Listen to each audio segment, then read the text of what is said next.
Good morning, everyone. My name is Rajiv, and I am the student coordinator of this event. Today, we are continuing the third session on the geospatial technology by the Dr. Gouri Sankar Bhunia sir. Dr. Bhunia sir is a scientist and GIS expert. I hand over the session to Dr. Gouri sir to continue. Thank you, Dr. Rajit. Thank you so much. And good morning, very good morning to all of you. And today I am looking forward to talking with you about the basics of GIS technique that, as I discussed with you earlier, regarding in remote sensing and geospatial technology. We have there's integration of the remote sensing, the integration of cartographic techniques and GIS and others attributes informations. So whenever the remote sensing becomes aimed, as per the GIS experts, you can say the GIS will start because GIS is the tools that provide us a tailor-made output, and this output will be depend upon the whatever input we are providing. So if your input is very good, means they're the valuable informations, definitely your output will be the valuable. But if you put the garbage type of informations, your output will be the garbage. So now I'm going to share my presentation.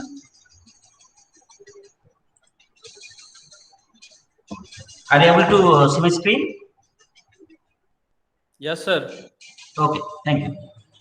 So today we'll discuss about the 3-4 topics of the GIS, and hopefully you have some basic idea about the geospatial geographical information system.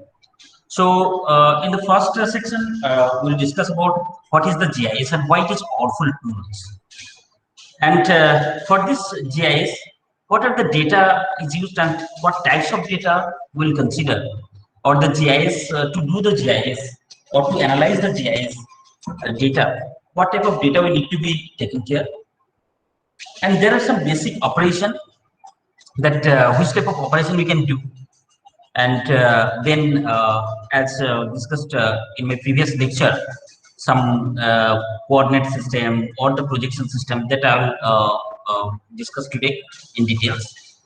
And then after projecting all this information, thematic data, how to we will prepare the thematic map or thematic data, or we can use this information as a map or for visualization purpose, that we will discuss.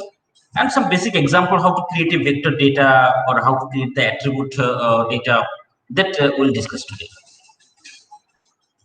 So if we talk about the GIS basically stands on geographic information system. In some of the books, they have mentioned that geographical information system. So both this term you can use as per your suitability.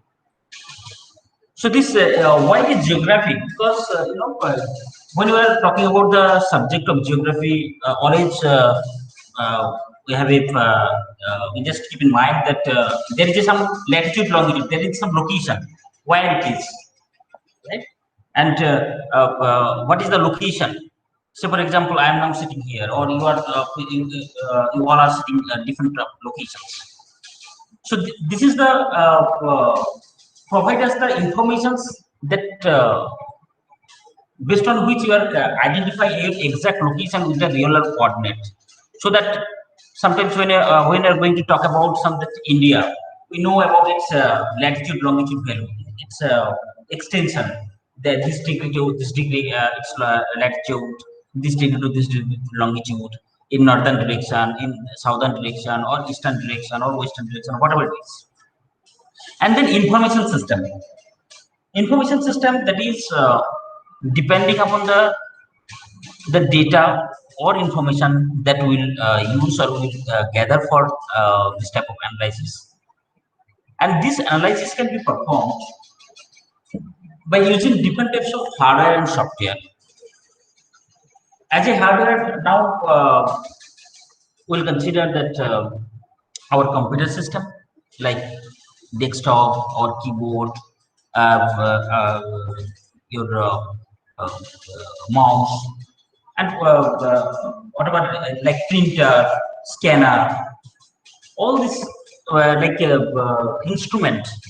So, for example, now we are very familiar with this term GPS, Global Positioning System. This is also a hardware. Mobile, mobile GPS. Sometimes we are trying to get the information from the mobile data. In a previous lecture, we have seen that remote sensing is a techniques, art and science to collecting information about without any physical contact. So all this technique, all these tools, all this system will provide us the information or data. You can see. What is the data? That is the collection of the facts and figures about the object, area, or phenomenon.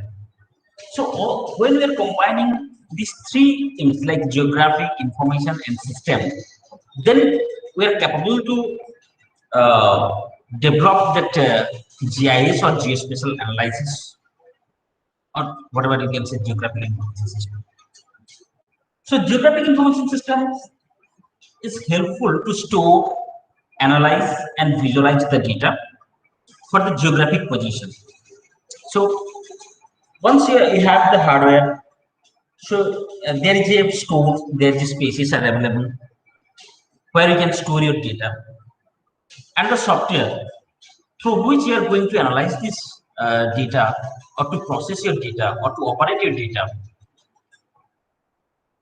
and different types of data or multi-source of data you can accumulate together or you can gather, because each and every data must have some coordinate system or reference system, right? So that they can be overlaid to each other, so that at a time it can seamlessly integrate disparate type of information system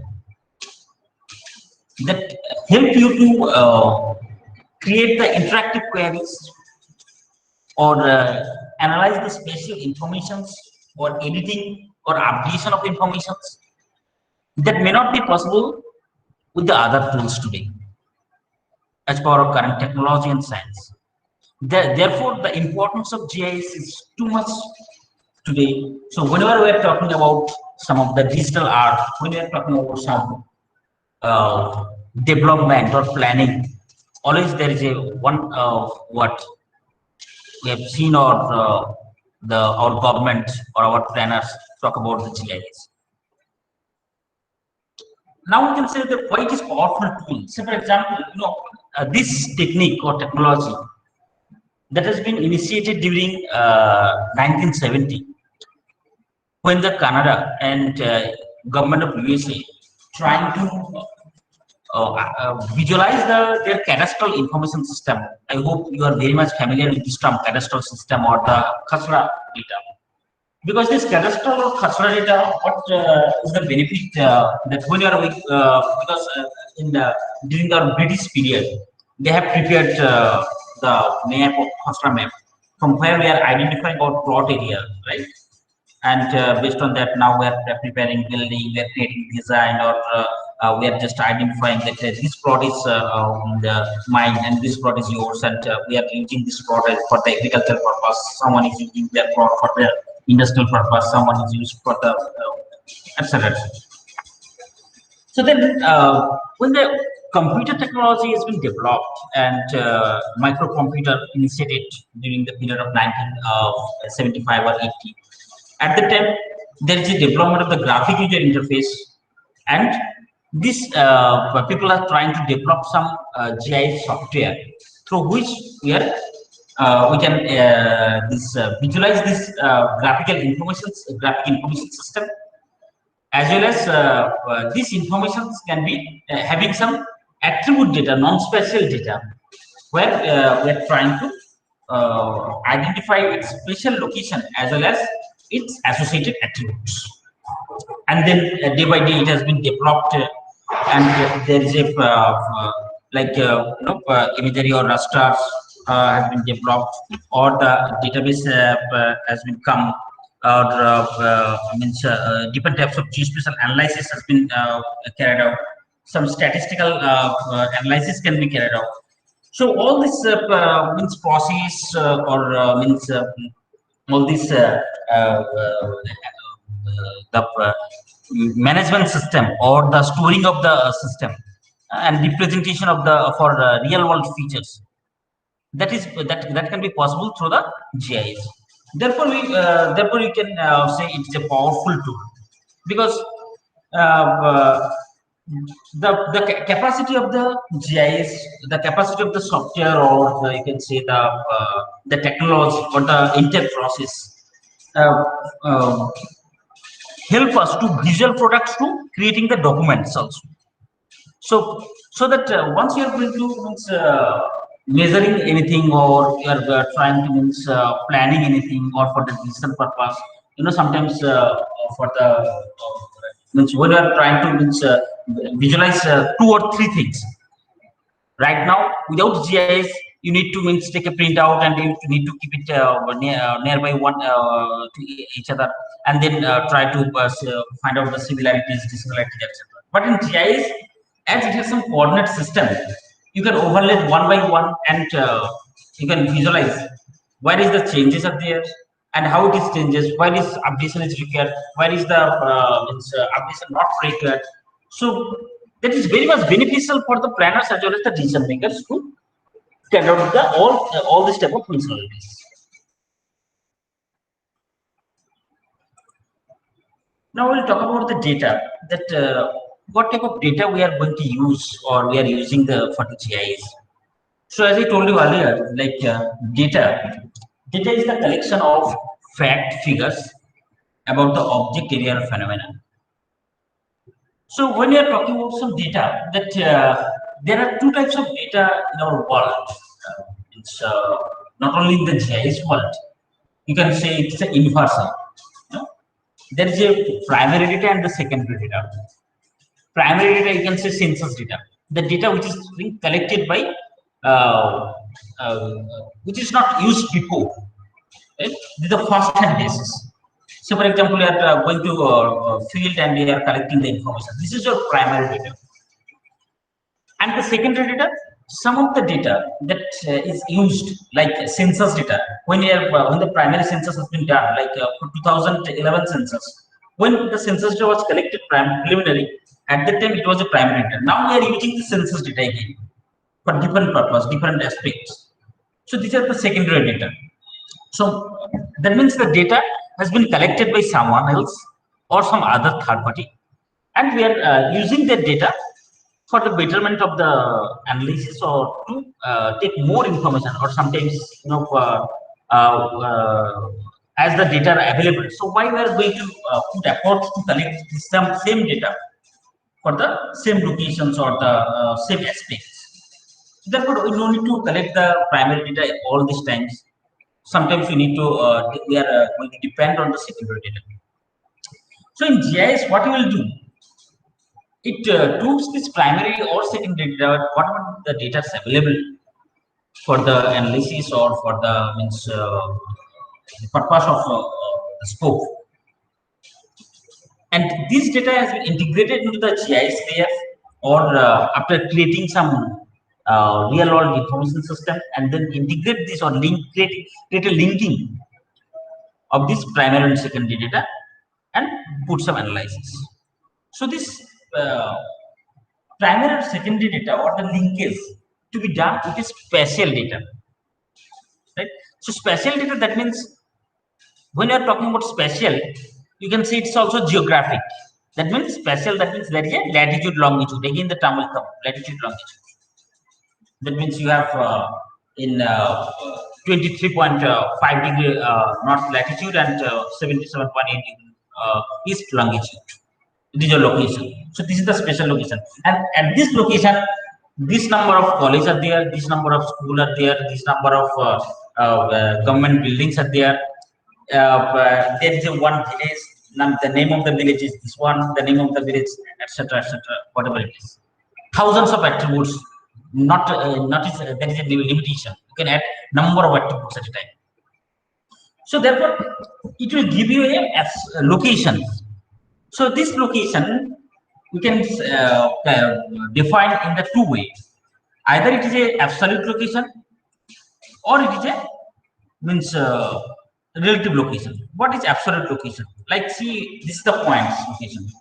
So in this points, you can say this is my exact location, means this latitude and this longitude, for example, x latitude and y longitude.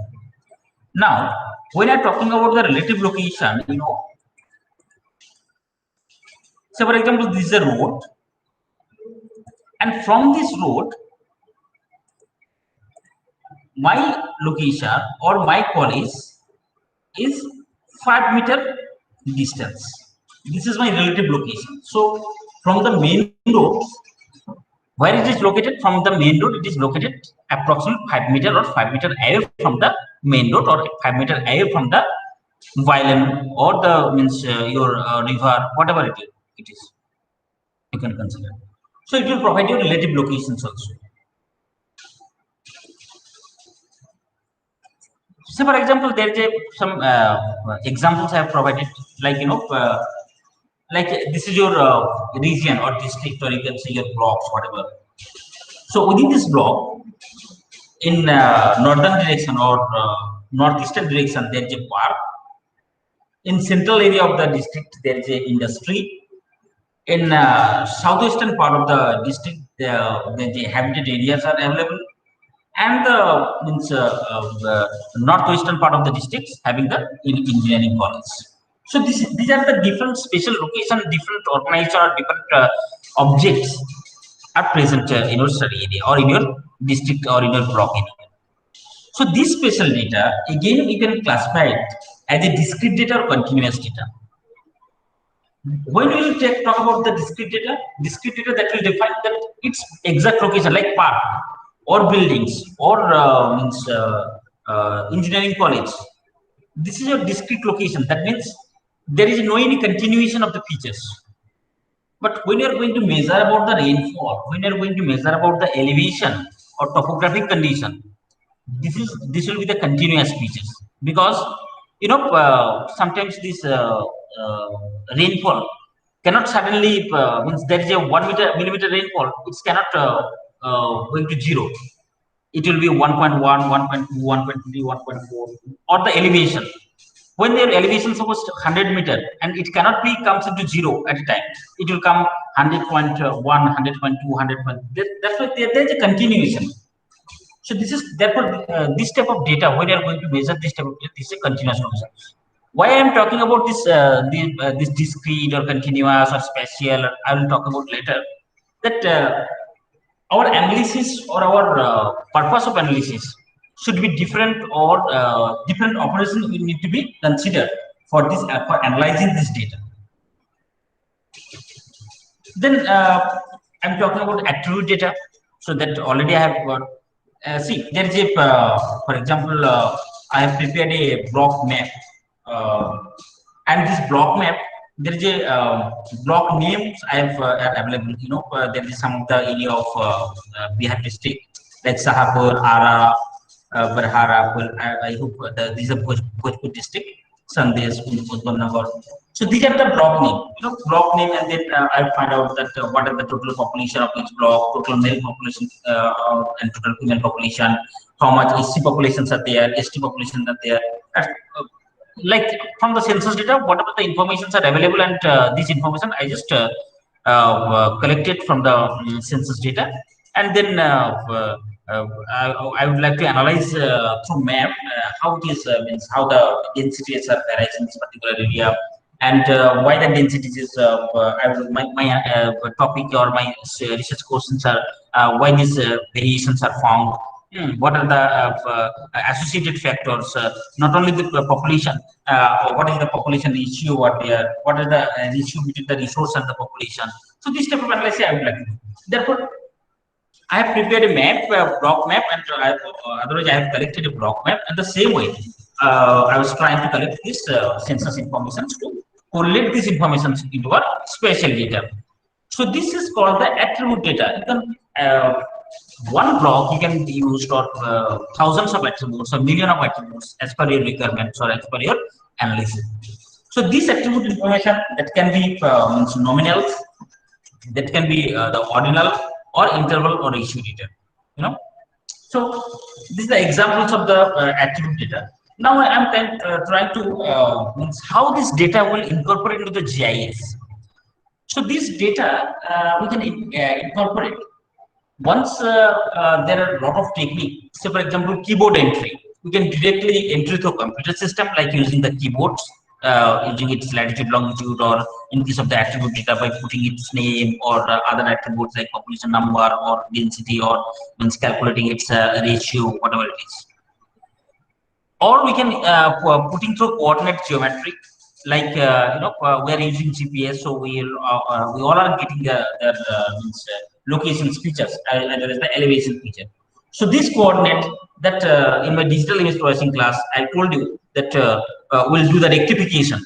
So rectification, that means we'll trying to converting the its geometry into the real world coordinate system, planimetry to geometry, right? So this, when we're trying to means converting into its do the rectification, then you will get its real world features or real world coordinate system or the geographic locations. So in that way you can also put your data. Otherwise digitizing, there is a features you can see here that so for example, these are satellite data, right? Satellite data, and I have rectified the satellite data. Then I have marked the water bodies like a river. I have marked up the government buildings, some agricultural land that I told you earlier, pinkish color, and some of the roads network, etc., etc. So these are the features that I have prepared for digitizing.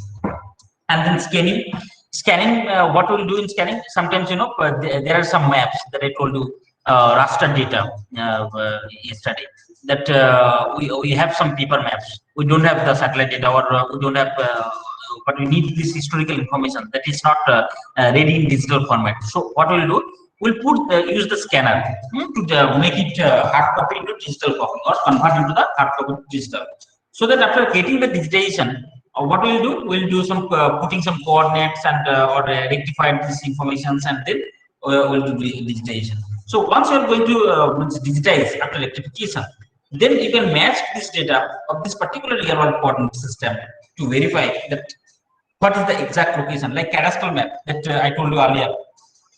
Cadastral, all this cadastral, there is no any digital information system, cadastral system. Therefore, government of India, you may have heard that your government of Bihar also trying to develop the cadastral system, digital cadastral system, or cadastral information system. What is the cadastral information system it will provide? It will prepare a digital cadastral map to GIS, and then incorporate your coastal number, how we are going to you are using this coastal, is it used for the agricultural purpose or commercial purpose, or you are using it for the building developments, etc. So this cadastral information system, therefore once you are going to purchase your means any plots, or so you no need to go to the government office or anywhere. You just means go to internet and open the cadastral information system dashboard, and put the cadastral numbers. You will get the entire information, whose names are there, and what is the record number, everything. So this is the cadastral information system that you will get. So this cadastral maps earlier, there is no any digital information system. Now government is trying to convert into the digital information system by using this old cadastral map, as well as there are high resolution remote sensing data like UAV data or the aerial photogrammetric data. Because earlier 100 years before, my grandfather having a one cadastral plot. Now his four sons are there, so they have divided into the four plots. Again, my child, my three four childs are there, so they are again divided my plot. So this updation is required. How it is currently used? We are using this cadastral area or the plot area properly.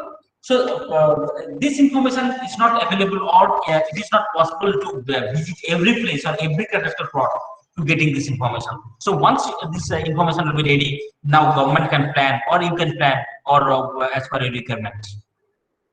And then existing data file or editing. So this, how we can use this existing data file? That means sometimes today we are now using cadastral plot. For example, we are now considering this cadastral plot only for the better understanding.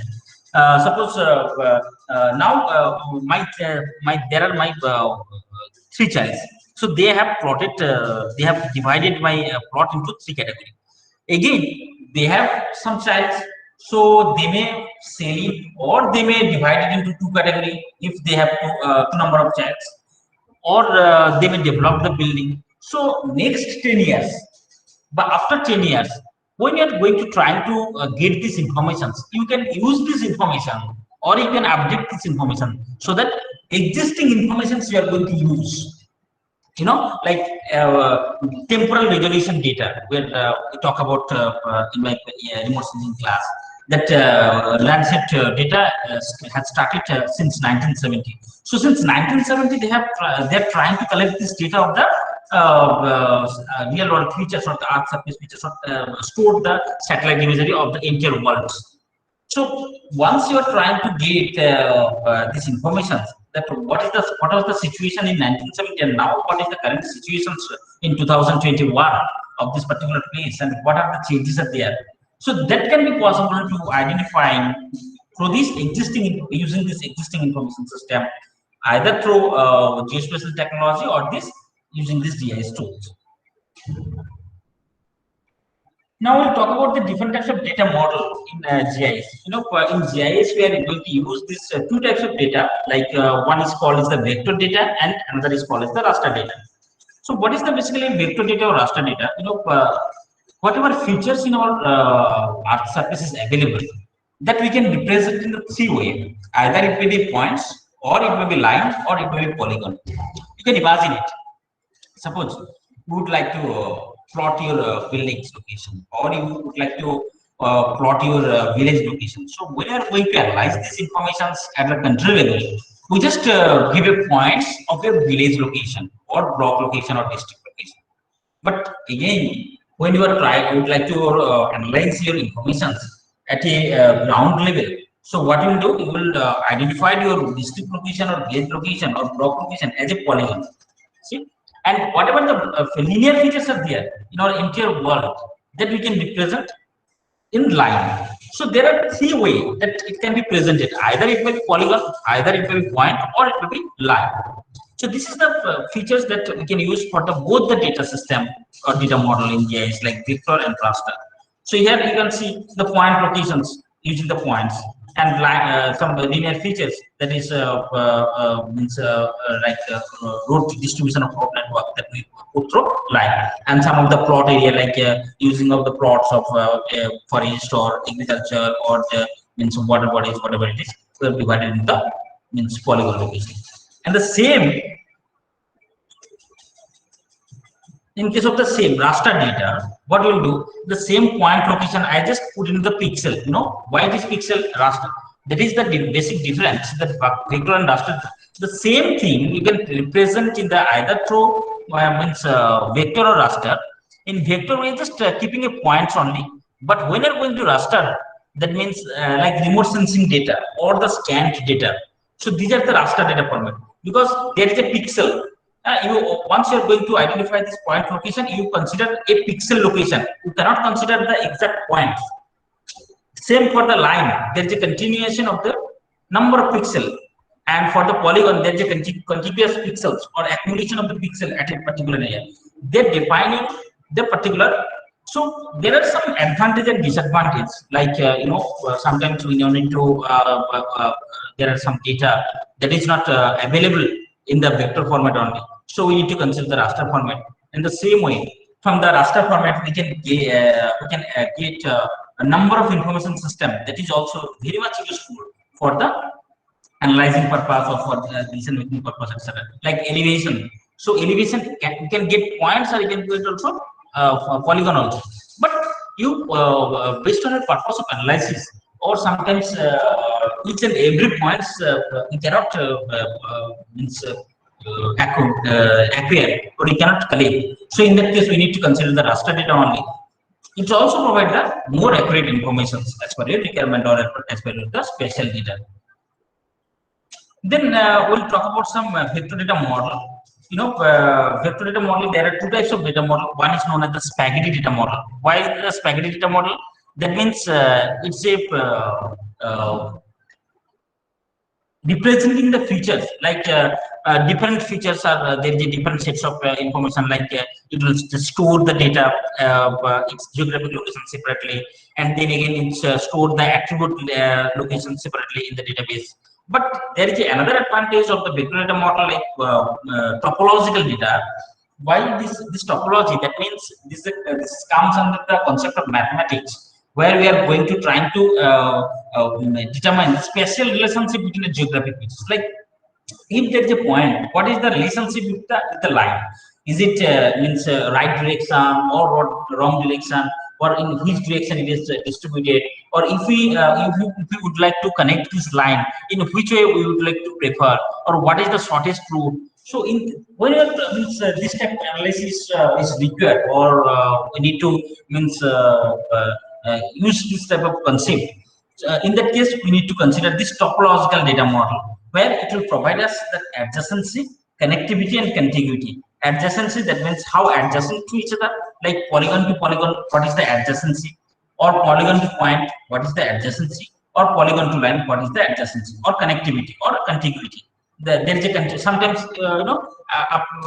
means, you can find out there is a road which is certainly there is a no means way, it's all of a sudden stop there, because so there is a connectivity is less, there is no any contiguity, you cannot continue because buildings are there, or some artificial construction are there, or some mountains are there, you cannot do any contiguity. So this type of features, or this type of analysis, or when you're going to do this type of analysis, so in that case we need to consider the topological data model. And another important thing is that this data model, why are going to consider this data model? Sometimes there is a thousands of polygons are there, like cadastral. One cadastral map may have thousands of polygons or millions of polygons.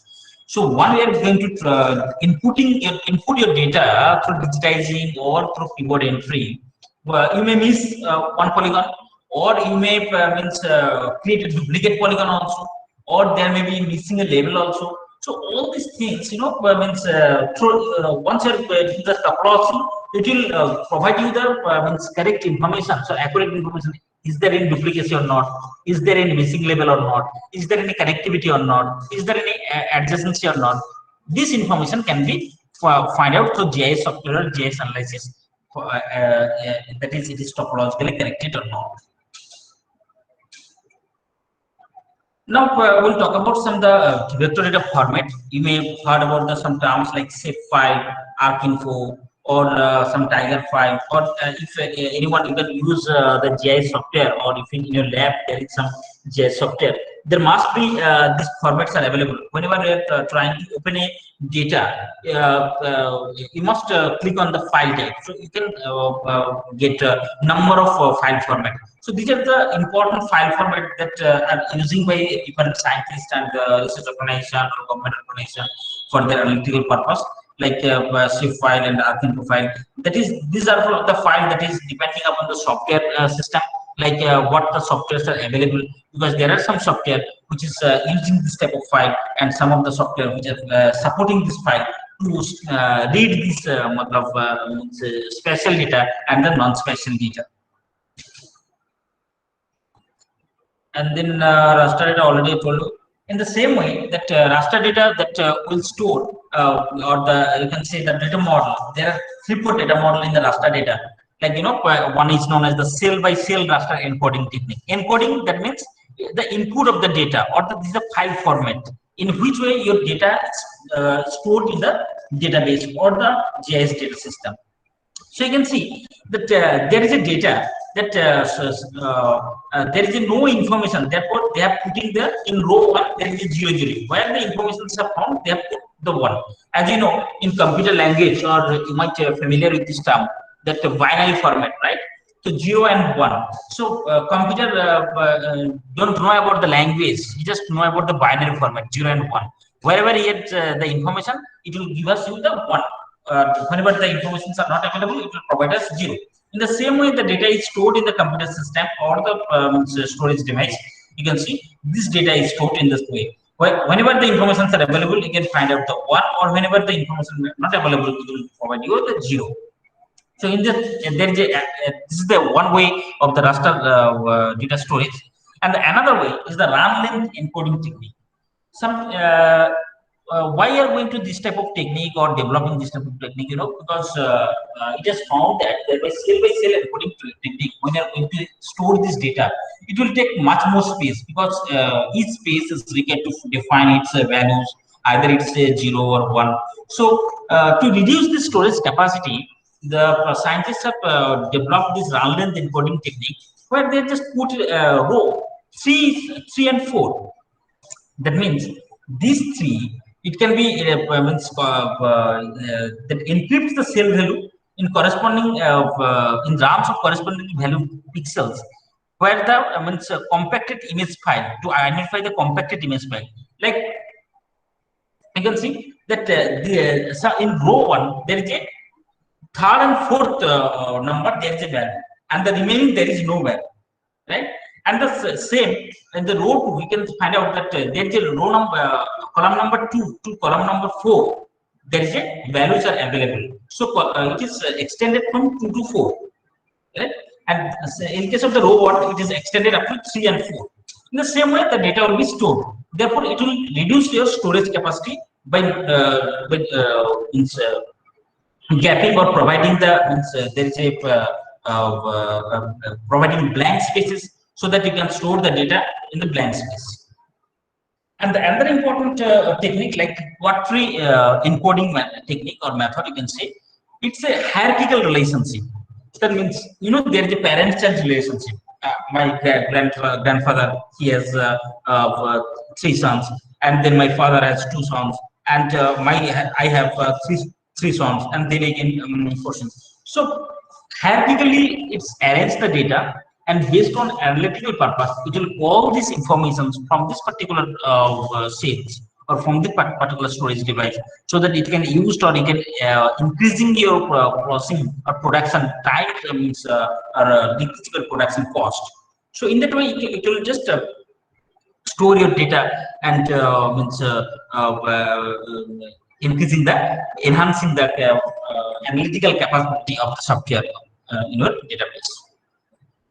And there are different important file formats. You can find out the JPEG format, or that is known as the Joint Photographic Expert Group, or TIFF format, like text image file format, or PNG, Portable Network Graphics.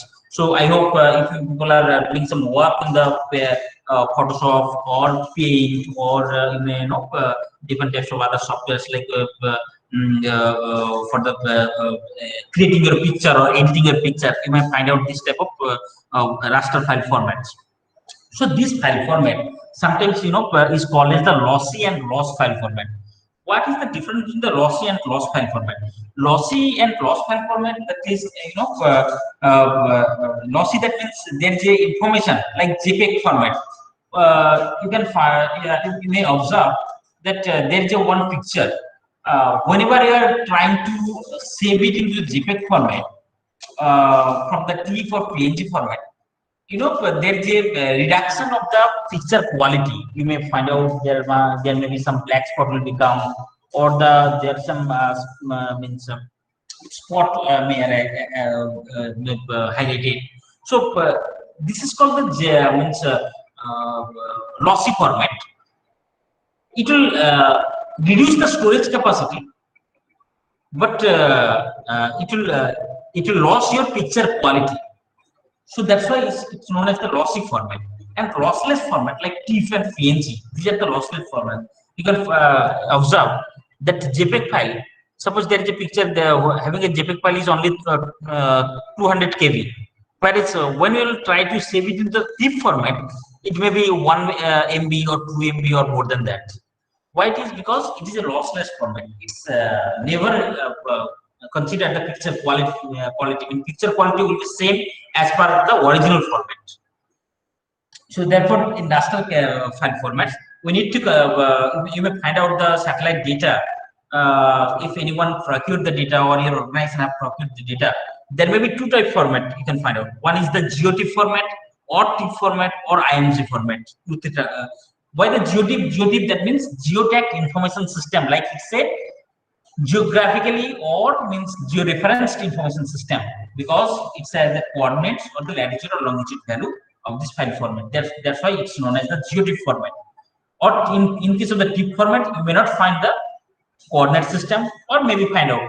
Sometimes people can save it in the TIFF format also, or IMG format, because there are some also image processing software, like yesterday we have discussed the ADAS imaging software.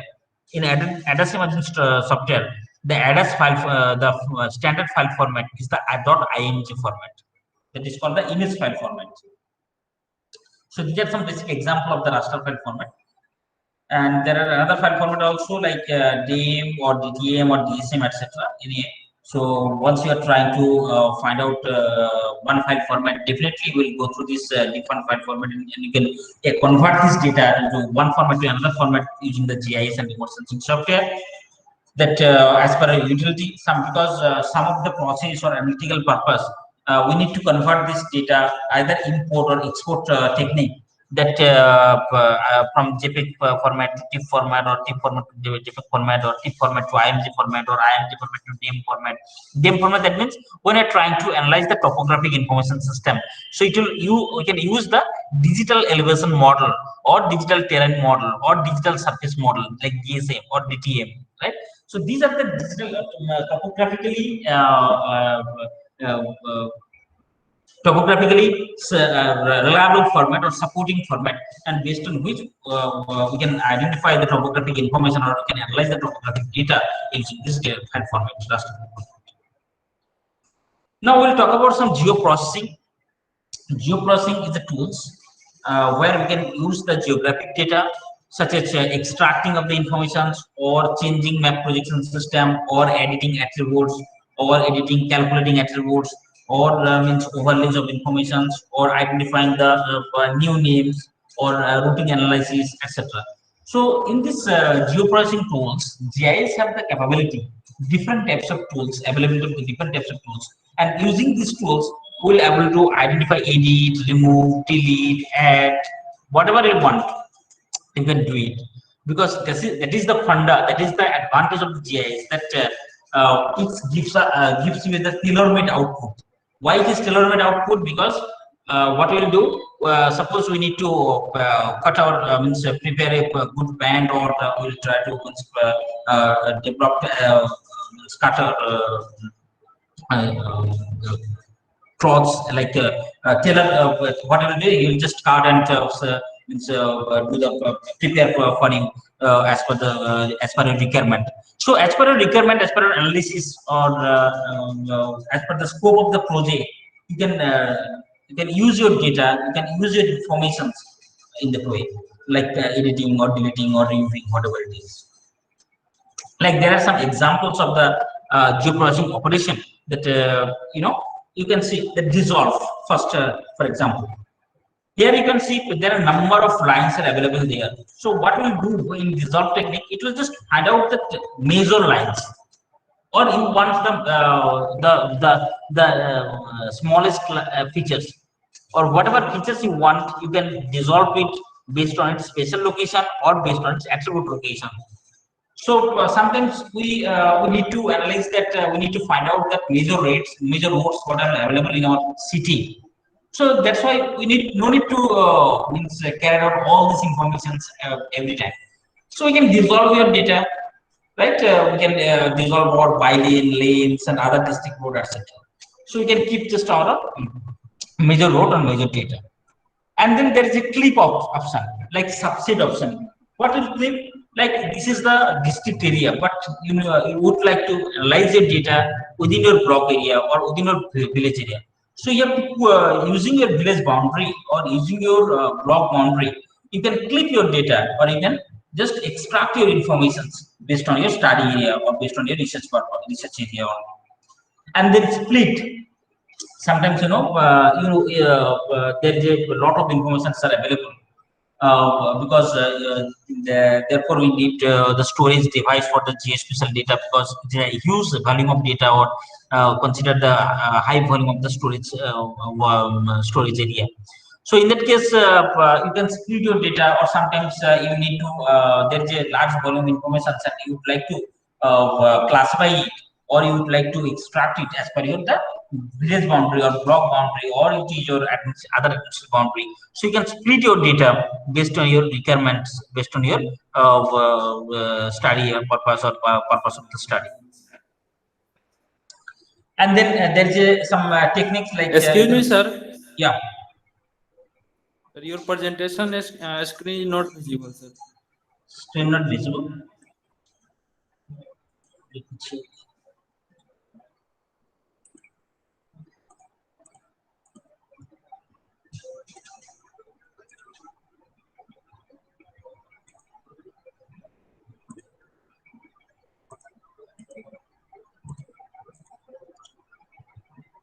Now it is visible.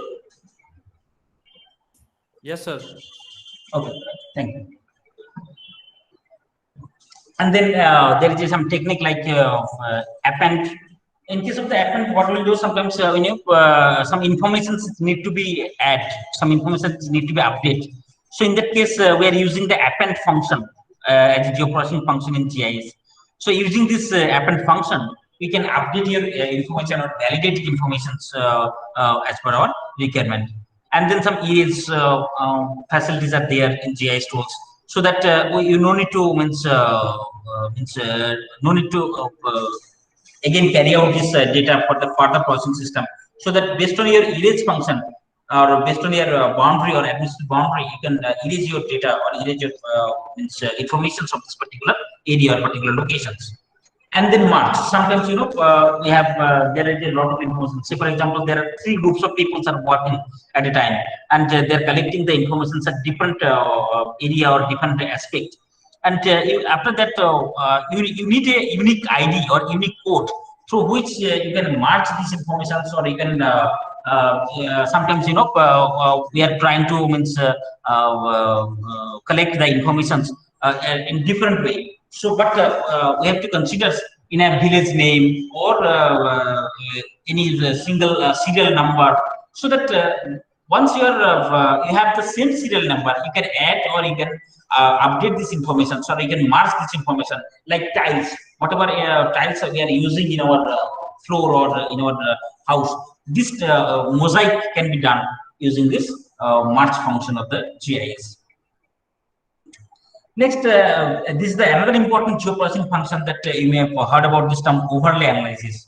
So GIS has the capability that thousands of layers, hundreds of layers at a time, you can keep in a single platform, because you are providing the real world coordinate system, or the geographic coordinate, or the projection system. So that one by here I have put an example. Say for example, I need to develop a development plan for a particular area. So that what I will do, I am using some geographic layer, some water set layer, some slope layer, some soil condition. What is the soil conditions of the particular area? What are the land use land cover characteristics available in this particular area? What are the agricultural pollutions? How agricultural facilities are there? What are the elevations are there? So these features we can put together, and we can analyze this information. So this information provide means after capturing two or more thematic maps, or two or more thematic information of the same area, for processing or for further analyzing of this information. So this information can be done through means polygon to polygon overlay analysis. It can be done through line to line overlay analysis, and it can be done through point or polygon, or point or line, or point or line by line or polygon. So whatever the geometries are available, so these three geometry can be alternatively used, or alternatively means you can analyze this function to get the output of the combined output, you can see, that is having the spatial attribute as well as the spatial as well as the attribute information. Like you need to find out the intersection area where this type of information are available on it. So this intersection can be find out you through using the union technique. You can also find out the what are the means separately its attribute as well as its geographic locations. So there are some errors in overlay technique that though I am this is the first class in GIS, I don't know how much familiar people are with the GIS.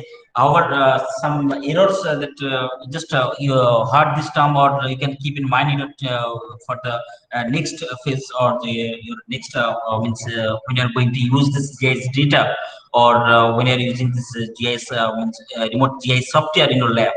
So some silvers or cluster tolerance you may get. Silver means doing some overlay of the polygons. You may find out some if the means your boundary not matched properly, or there's a gap within the boundary. So it will create a small polygons, which is very negligible to find out without any topological characteristics or topological removing. So this small polygons is known as the silver polygons. So what will happen means sometimes say there is a two plots you would like to merge, but there is small gaps between the two plots, and you may not get the information, or you may not get the attributes, or these small plots having only one square meter area, but it may carry out the large volume of information, which is not irrelevant. So this is the error that which may cause due to the overlay analysis. So you need to keep in mind that whatever input you are providing, it should be accurate in that case. Then cluster tolerance. Cluster tolerance, that means sometimes there may be a gap between the two roads, because when you're going to do work at the large level, large scale, or suppose national level or district level or your state level, so there may be millions of roads are there, there may be millions of polygons are there, or points are there. So these roads exactly matched or not, this if there is a no match, or if there is a gap will be there, or maybe extension will be there. So this extension you need to be find out, and you need to be removed for the next process of work. Otherwise it will provide you the some erroneous result. Say for example, you are once creating a measurement for a 10 kilometer area, but it will consider the extended part also if you do not remove.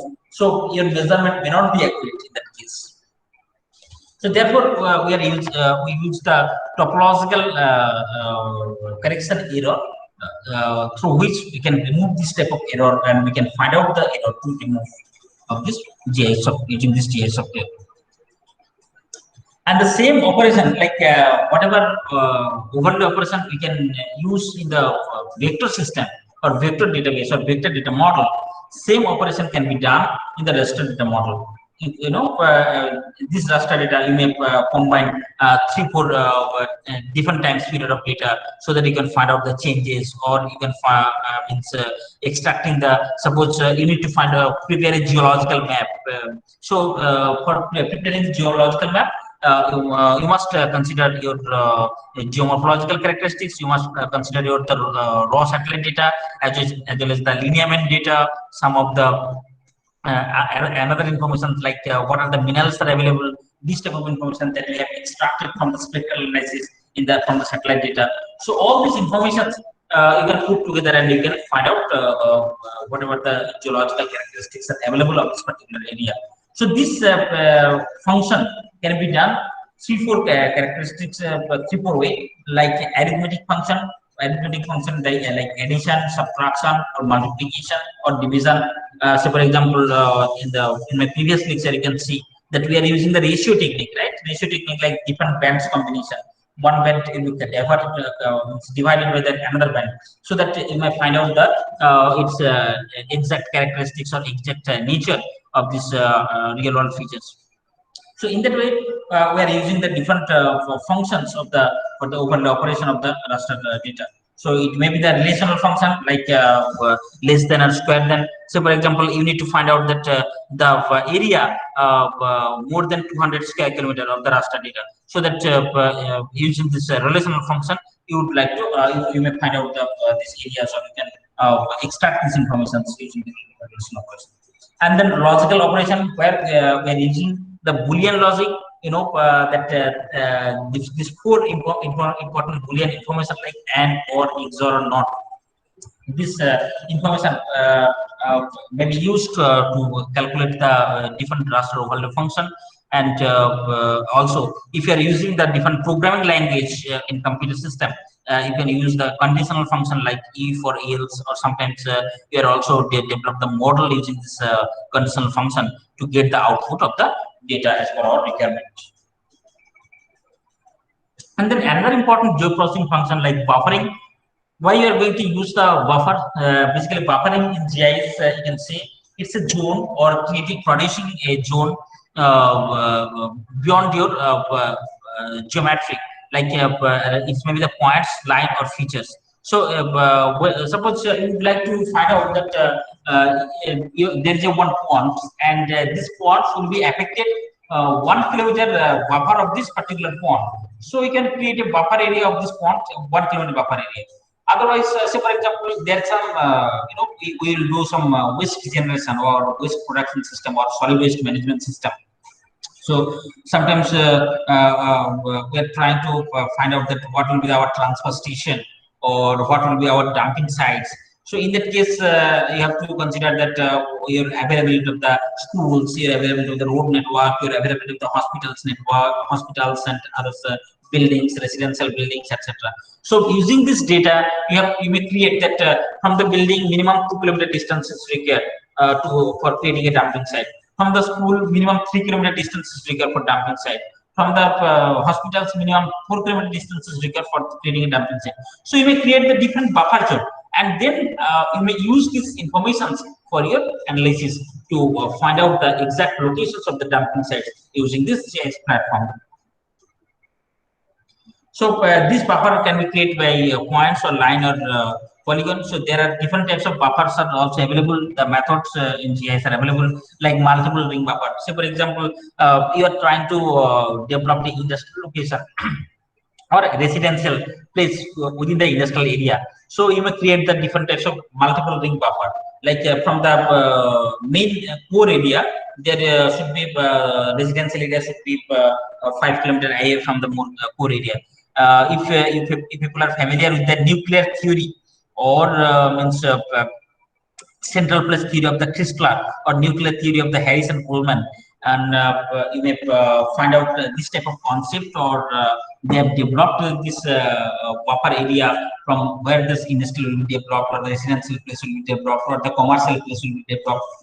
So means, when you are going to doing some planning purpose, or whenever you are trying to develop some planning zone or development zone, in that case, you need to consider this type of techniques or this type of buffer processing technique through which you may find out the exact location or the correct location to make a plan or to develop the plan to succeed your project. And the same process may be done to the raster data also. So why I'm using this techniques for both the data, because sometimes you may have the questions that is it possible to do in vector or raster. So all these things is possible right today. Maybe in the 1980 or 1990 there is a difficulty that we may not able to convert the raster to vector or vector to raster. But now the technology has been developed, and the software has the capability to do this type of analysis, that or the creation or the means converting the data into the raster to vector or vector to raster as per our applicability. So these are some basic applications that I will discussed with you. And again, now we'll talk about the map projection and coordinate system. You can see that our entire world, like it's maybe it's the globe or some the oval slave, you can say. So when you are going to present this data in paper, so always we'll try to means put it into the two-dimensional features, or three-dimensional features to two-dimensional features. So once you are going to develop this information, three-dimensional information to two-dimensional information, so there may be a error of the scale, there may be the error of distortion, or different types of means the angle variations is occur. So in that case, what we'll do just develop the projection system where it can means represent your the geographic three-dimensional spherical coordinate into the two-dimensional coordinate by dividing its area or dividing the globe into the several coordinate system or several grid system, so that your distribution or your error or scale, it should be maintained. And these conditions have been done using these two type of coordinate system. One is the Cartesian coordinate system, and another one the spherical coordinate system. Hopefully, you have already familiar with this technology, and you have already done as your engineering student. Mostly, you must consider the Cartesian coordinates and the spherical coordinate system for your analysis or for your plotting or drawing. No? So in that case, we'll plot the XY coordinate system the same way. We will consider here the different types of poles and equators and other measurements like its angle, etc. So that we'll plot our data, or we'll plot our information system into different types of coordinate system based on our purpose of study or as per the requirement of the stakeholder of the client. And then the same thing that we'll discuss, like meridians, that we have the prime meridians, which is extended from 80 degree, 180 degree east to 180 degree west, as our Earth is 360-degree angle. So we have divided into two parts, like and it's the major like prime meridian having the 0 degree. So from the 0 degree, the right side will divide it into 180 degree east, and the left side 180 degree west. In the same way, we have divided the globe into the latitude. Like equator is the our standard latitude, or standard, you can say, great circle of our projection system. And then there is a 0 degree, 10 degree, 20 degree, 30 degree, and extended up to 90 degree north to 90 degree south, and which is extended from the north to south. In case of the meridians, it is extended up to the east to west. So in that way, we'll just put our projection system, we'll define our coordinate system, and sometimes we'll use the local geographic coordinate system. Why use local geographic? In case of the India, we'll consider our Everest as a, for a different system, and whatever the measurement we'll do, we'll consider the Everest period or Everest 1956, this type of data. But in case of the world, this is the universal. That's why we are using the universal transfer marketed projection system. Or sometimes you may get the data, or you may have some information like UTM projection system. So UTM is stand on the universal transfer marketer. So what it will do? It will divide the entire world into the different grids with 60-degree latitude, six number of grids, and each grids having some means there is a 60-degree difference angle, so that it will, there is a, to reduce this distortion, to maintain the scales, to represent the information in an accurate manner, of where it is it's also helpful to measure the area and length, particularly of this particular area or particular features. So that I've told you that this distortion may be like our source coordinate system is look like way, and but when you're going to collect the information, so our target coordinate system is that in that way it will be transferred. Once you're doing the projection system, we can or you can plot it the in the projection system. Your information will be means its rotation, or its angle area, its scale, or its shape. It may be changed based on its earth or real or coordinate system. So this is the important features that in GIS software you can get these two informations, like what is the projected coordinate system and the geographic coordinate system. If you have any GIS layer, you may open your into the software and then go to the information section, right? So once you will go to the information section, you may get two types of information of the projection. One would be the projected coordinate system, and another would be the projected geographic coordinate system. In the geographic coordinate system, what will do? It will just location of the measured from the curved surface on the earth. That means determine that the spherical coordinate that we have already discussed earlier. And in the projected coordinate system, it will define the Cartesian coordinate system, right? So that you have the both the option. So it is depend upon you that what option you need to choose, and as per your purpose of study or as per your analytical purpose. And these are the different types of projection system. like already I have discussed. Anyway, so you just keep in your mind that this term, because when you're going to use this informations or analyzing the GIS data, so you need to consider the different projection system. The projection system are already installed into the GIS software or inbuilt available in the GIS software. So you need, no need to worry about that. You just consider that what type of projection people are asking or your stakeholder are asking. So you have to choose this projection system. It will be automatically fitted into the means map, and you can do your work. So next, why it will is required this projection system? It will not consider this projection.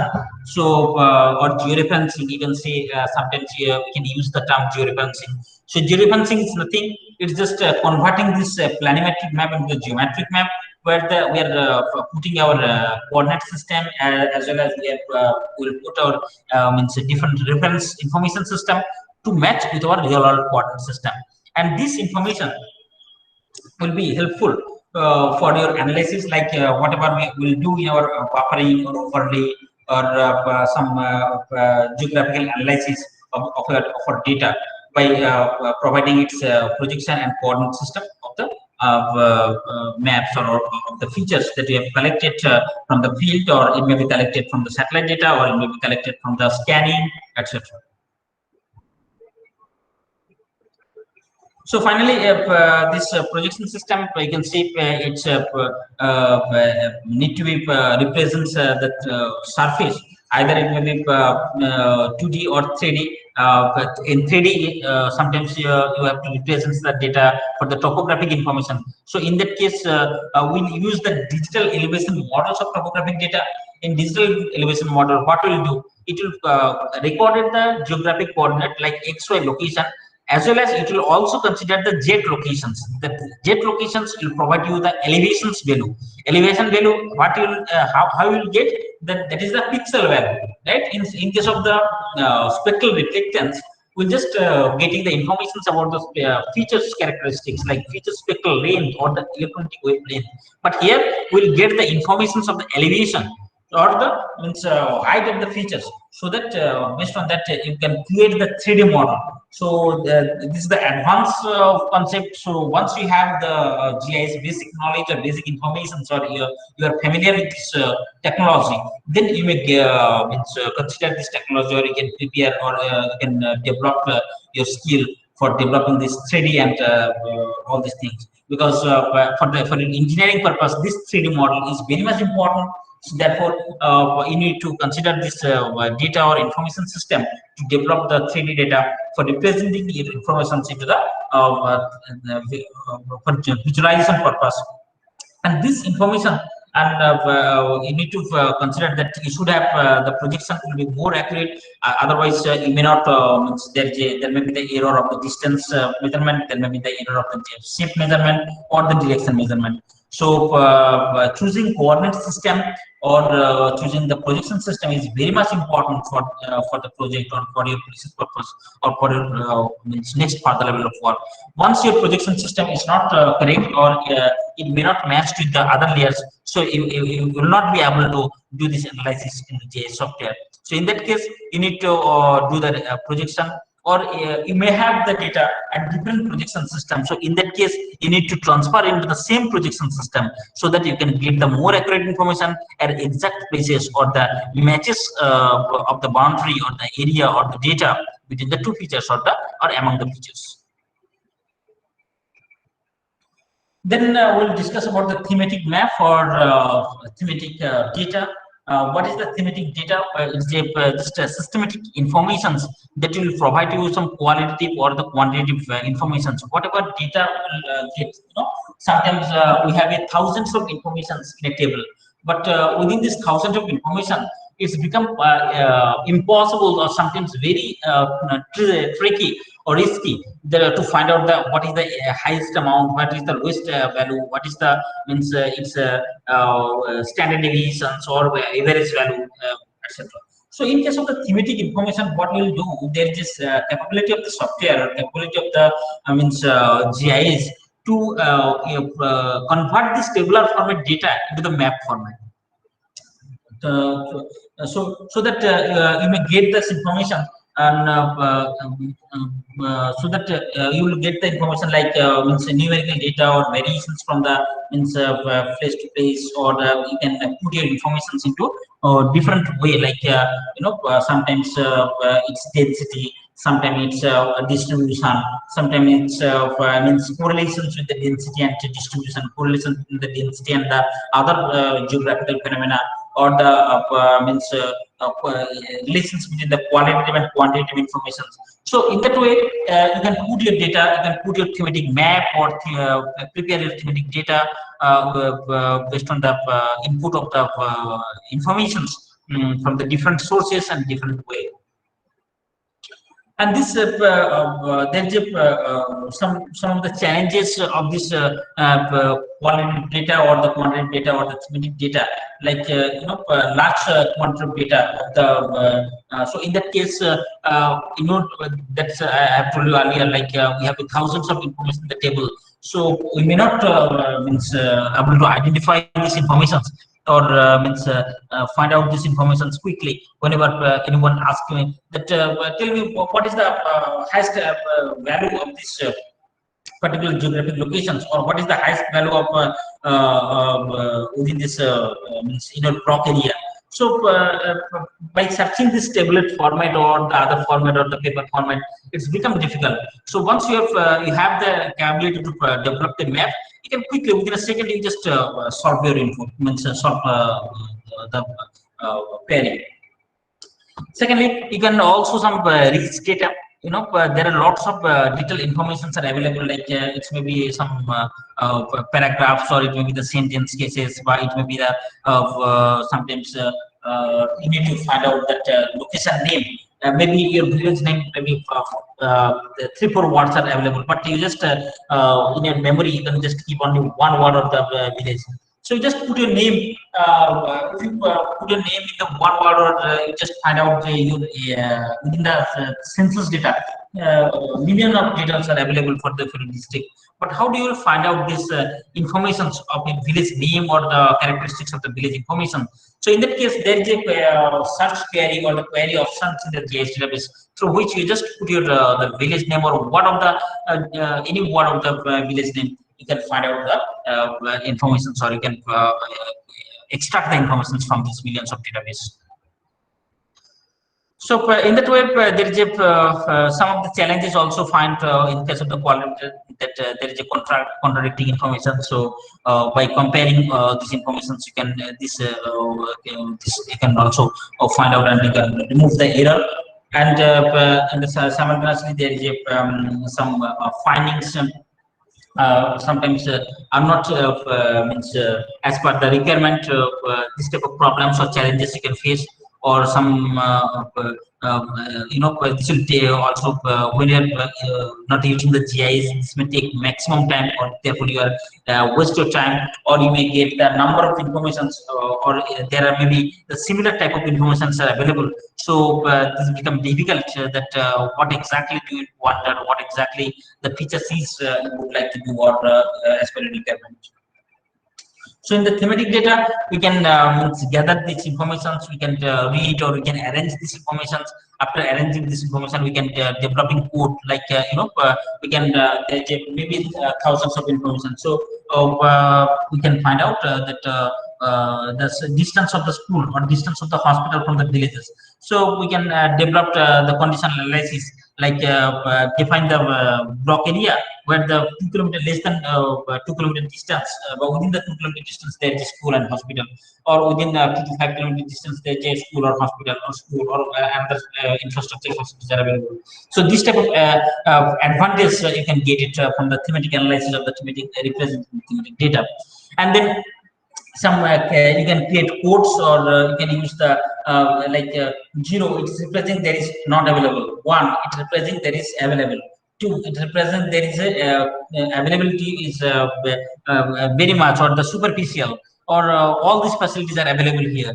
In that way you can do the coding, and you can put your analysis, or you can develop this analysis very quickly with the GIS data or the GIS analysis system. And then means you can definitely you can take a break also, like break, that means so for example but you need to provide the information.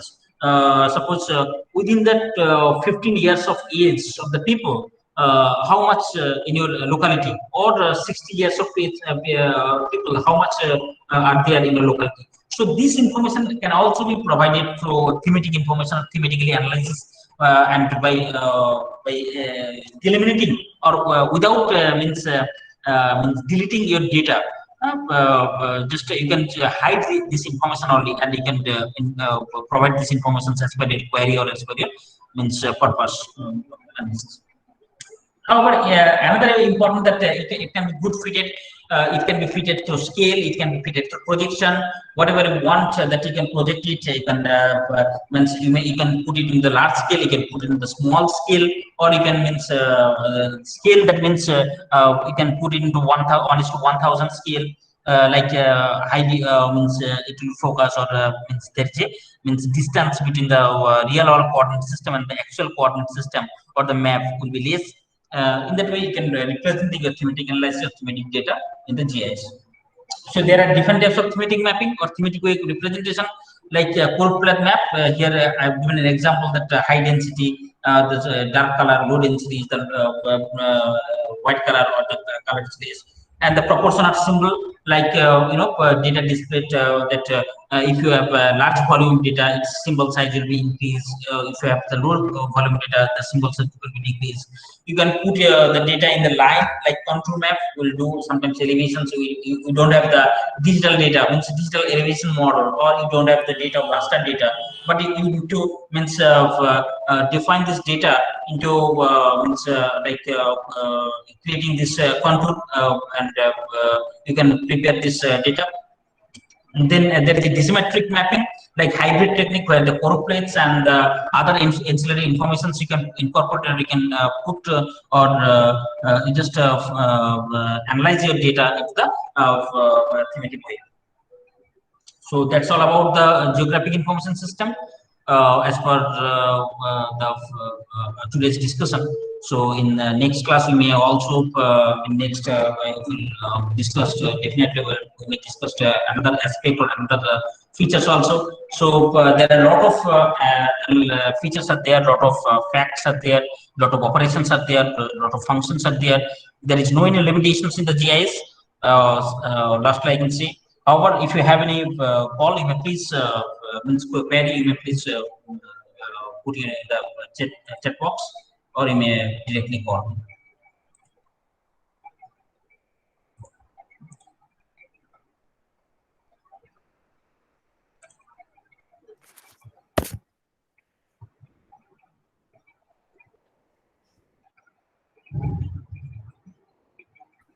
I may like answer. Yes, Thanks, there is a one Gauri question. Junior.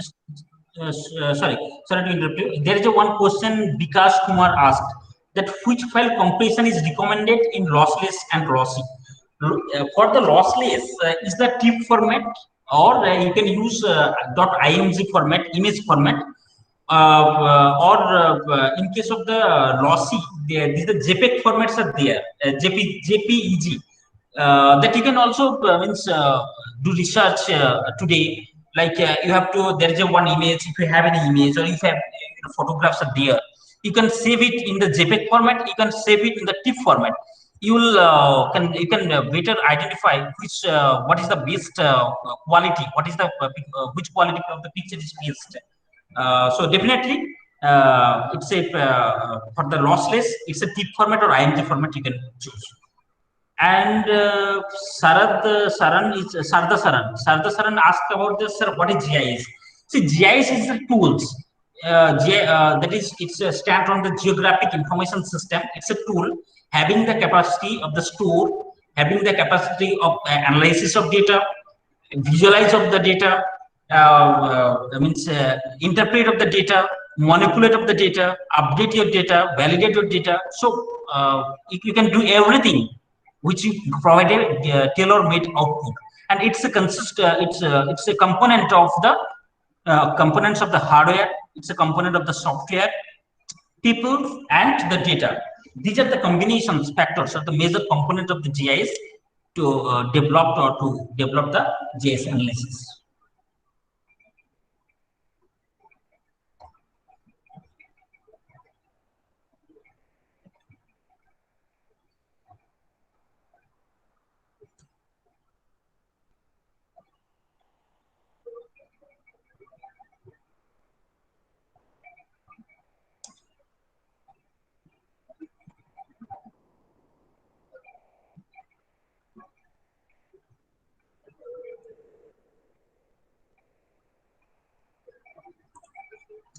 Yes, any software definitely there is a ArcGIS is the way, but it's a commercial software. But if you want to use the open source software, there is a GIS software like QGIS. You can find it in your web box, or you can use in your website. You can get it freely available. It is there, and you can download it and install it in your system.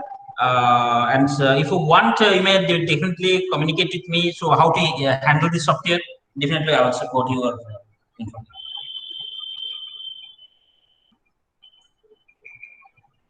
And PDF, of course, already I have shared with Dr. Vijendra, and hopefully he will share with you guys.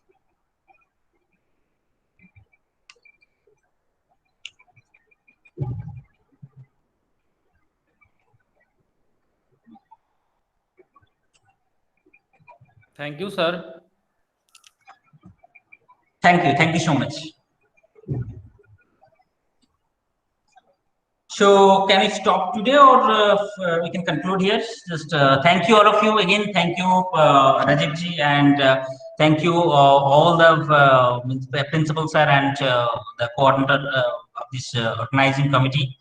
And I'm also thankful all of the students for participating and for your attention to stay with me. And I'm very much. It's my pleasure that I have shared my knowledge with you, and I hope it will be fruitful for you. And definitely, I'm thankful to all of you if you will coordinate with me in near future for any type of situation, for any type of query. I will be happy to answer your query, and thanks. Thank you once again.